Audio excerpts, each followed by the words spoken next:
Accident झाला म्हणजे दोन गोष्टी येतात, एक तर माणूस बेशुद्ध पडतो किंवा त्याला काहीतरी लागतं. आपण त्या दोनमध्ये आपण डिवाइड करू पेशंट. फर्स्ट जर ॲक्सिडेंट झाला एक तर दोन गोष्टी होतात त्याला.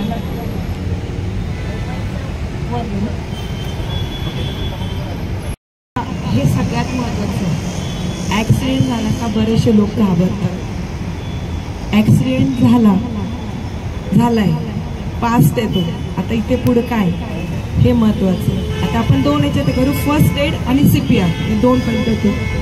फर्स्ट एडमध्ये काय करायचं, लागलंय पेशंटला, कृपा करून लागलेल्या गोष्टीवर जी जखम आहे, चुना, तंबाखू, हळद, चहा पावडर काही लावायचं नाही.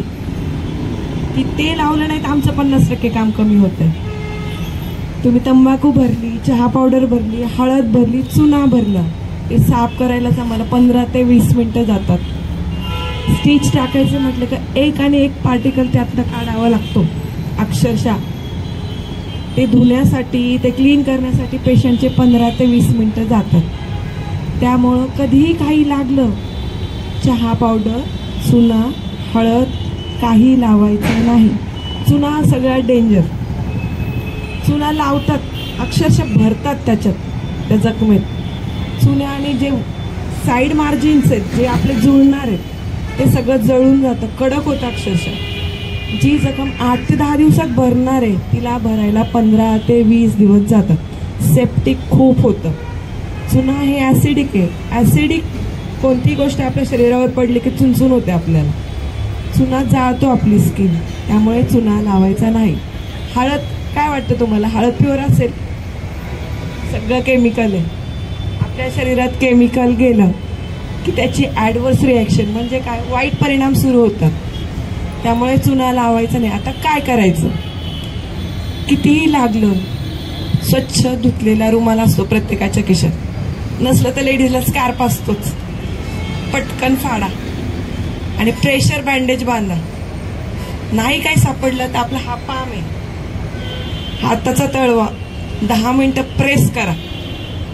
प्रेस केल्याने आपल्या शरीरात ॲटोमॅटिक सिस्टीम असते, कुठेही लागलं तरी गोठण्याची क्रिया सुरू होते शरीरामध्ये, कुठेही असो. डोक्याला जरी लागलं तर तळव्याच्या हाताने फक्त असं 10 मिनिटं दाबून धरा, कितीही लागलं ती जखम बंद होते रक्त येण्याचं. ह्या दोन गोष्टी. दुसरी गोष्टी, 4 व्हीलरमध्ये सीट बेल्ट लावतो आपण, बरेचसे लावत नाही. सीट बेल्ट लावलं की नाही लावलं की ड्रायव्हिंग सीटचं स्टेअरिंग असतं ते इथे लागतं. दोन गोष्टी. आपण म्हणतो काही नाही झालं, इंटरनल इंजुरी होण्याचे चान्सेस जास्त असतात स्टेअरिंगमध्ये. या साईडला लिव्हर असतं, सगळ्यात जास्त रक्तपुरवठा लिव्हरला होतो.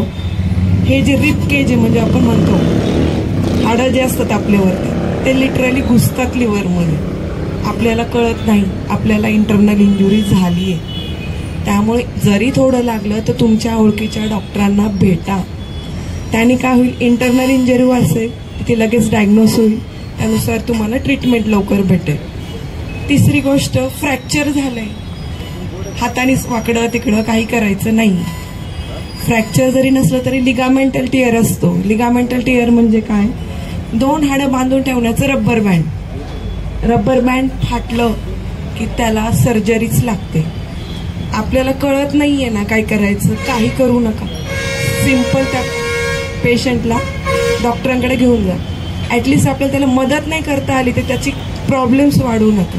बरेचसे लोक काय करतात, पाय सरळ करायला, अरे पाय हलवून बघ, त्यावेळेस त्याचा गुडघ्याचा लिगामेंट टिअर असतो, तो अजून फाटतो. कोणाला करायचं, पहिले पेशंट बघा, कॉन्शियस आहे की नाही, अरे बाबा आवाज द्या, सर, मॅडम, ताई, अक्का, दादा, त्याला हलवा. तो जर रिस्पॉन्स देत नसेल तर त्याला लगेच CPR सुरू करायचं नाही. कधी कधी पॅनिक अटॅकमध्ये पण बेशुद्ध होतात पेशंट. बऱ्याच वेळेस लेडीज बेशुद्ध होतात, ते ॲक्सिडेंट, सगळं रक्त वगैरे पाहून. सवय नसते का कधी आपल्याला रक्त पाहण्याची. माझ्याकडे इव्हन पेशंट जरी आले लागलेलं घेऊन, मी इकडे स्टिच टाकत असते, बाईकडे पडते, तिला ते पेशंट सोडून तिलाच पाहावं लागतं आणि ते पॅनिक अटॅक आहे. CPR ओळखायचा कसा, ज्यावेळेस पेशंट पूर्ण बेशुद्ध आहे, त्याचा श्वास चालत नाहीये आणि आपली ही नळी आहे बघा, प्रत्येकाने बघा हात लावून, त्याच्या साईडला 4 बोटं लावायची, या साईडला. तिथे आपल्याला ठोके जाणवतं, बरोबर? लागले? जर ते बंद जर असेल त्या माणसाला CPRची गरज आहे. CPR करायचा कोणाला? बेशुद्ध पडला, त्याची पल्स कमी लागते, त्यामुळं बेसिक पल्स इथे पाहिजे. आपलं जे हार्ट आहे ना सर, त्याच्या समजलं? 3 गोष्टी. पेशंट अनकॉन्शियस, बेशुद्ध झाला, श्वास येत नाही आणि इथली पल्स लागत नाही, तर त्याला इमर्जन्सी CPR द्यायचं. याला वर घ्यायचं, याला वर घ्यायचं, हे सरळ करायचं. ओके, हेच आपल्याला बरोबर. नीट बेंड करा, इथे ठेवा. Just pump 1 2 3 up to 30. 30 count करायचंय आपल्याला, कारण CPR करण्याचा रेट आहे एका मिनिटाला 100 ते 120 वेळा आपल्याला वर खाली करायचंय, त्यापेक्षा कमी नाही. देताना 30-30चे सेट करायचे 4. ओके, 30चे सेट केल्यानंतर 5 सेकंद थांबायचे आपल्याला, बरोबर? तोंड उघडायचं, चिन खाली करायचं, त्याच्यामध्ये तोंडाने हवा फुकायची. तोंडाने हवा का फुकायची? फुफ्फुसामध्ये ऑक्सिजन गेला पाहिजे. तर 5 सेकंद आपण घड्याळ नाही पाहू शकत, त्यासाठी एक नंबर आहे 1001, 1002, 1003, 1004, 1005 फुंका. का हा नंबर आहे? घड्याळ लावून बघा, हे नंबर म्हणायला बरोबर आपल्याला 5 सेकंद लागतात. 1001, 1002, 1003, 1004, 1005 बरोबर. पल्स आपण जे पहिले 3 हे केलेत ना, बेशुद्ध आहे का, त्याचे पल्स चालतायत का, त्याचा श्वास चालतोय का, हे पाहण्यासाठी फक्त 10 सेकंद घालवायचे सर. तुम्ही 10-15 मिनिटं पल्स पाल्पेट करू शकत नाही, कारण की आपल्याकडे फक्त 10 मिनिटं आहे पेशंटला वाचवायला. त्यामध्ये आपल्याला CPR पण द्यायचंय, पेशंटला हवा पण द्यायची. Okay, 30-30चे 4 set. 30 सेट झाले, 2 वेळेस त्याच्या तोंडामध्ये फुंका.